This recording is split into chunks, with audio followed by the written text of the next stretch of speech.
India alliance को अपने vote bank की गुलामी करनी है तो करे, उनको वहां जाके मुजरा करना है तो भी करें। ये सब क्या देखना पड़ रहा है? अच्छा है मैं अंधा हूँ। तो भैया सुना, मटन मछली मंगलसूत्र भैंस और टॉयलेट तक तो ठीक था, लेकिन अब मोदी जी के भाषण में मुजरा भी आ गया। लल्लन भैया, मुझे तो लगता है किसी ने मोदी जी के ऊपर काला जादू कर दिया है, क्योंकि अब इनका भाषण सुनकर यही लगने लगा है कि कहीं किसी दिन ये रैली में माँ बहन की गालियां देना ना शुरू कर दें।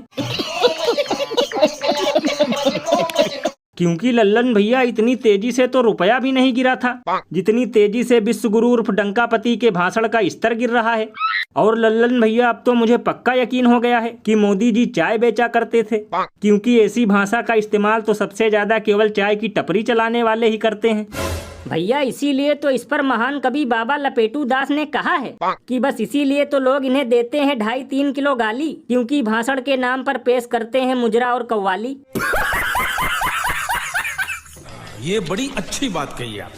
और भैया सबसे कमाल की बात तो ये है कि विश्व गुरु के इस मुजरे वाले बयान पर गोदी मीडिया के चापलूस एंकर गूंगे और बहरे हो चुके हैं।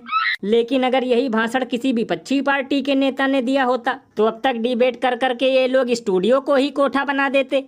लल्लन भैया, इसीलिए तो लोग घनघोर बेइज्जती करते हुए ये कहते हैं कि जो चमचे मोदी जी से पूछ रहे थे कि आप थकते क्यों नहीं, असल में वो इसीलिए नहीं थकते क्योंकि मुजरे के नाम पर उनके पास मीडिया है।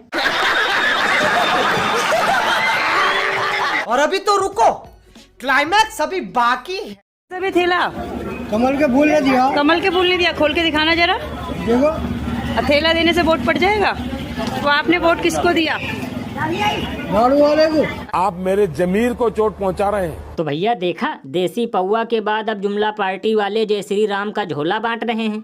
क्योंकि लल्लन भैया, राम जी बीजेपी वालों के लिए अब घर की मुर्गी दाल बराबर टाइप हो चुके हैं। इसीलिए कहीं पर राम नाम का कैलेंडर तो कहीं राम नाम का झोला बंटवा रहे हैं। क्योंकि वोट बटोरने का बचा है केवल यही एक उपाय, वरना 4 जून के बाद चराएंगे भैंस और गाय। वैसे लल्लन भैया, मुझे तो लगता है कि ये राम नाम का झोला बंटवाने वाला प्रत्याशी बहुत ही कंजूस है, क्योंकि ये खाली झोला बंटवा रहा है, कम से कम उसमें 2 लड्डू ही रख देता। हो सकता है इससे ही 1-2 दर्जन नोट बढ़ जाते। ये बड़ी अच्छी बात कही आपने। वैसे भैया एक अंदर की बात बताऊं, ये लोग सिर्फ झोला ही बंटवा सकते हैं, क्योंकि रोजगार के नाम पर तो इन लोगों की मर जाती है नानी और भागते हैं ऐसे जैसे ट्रेन राजधानी।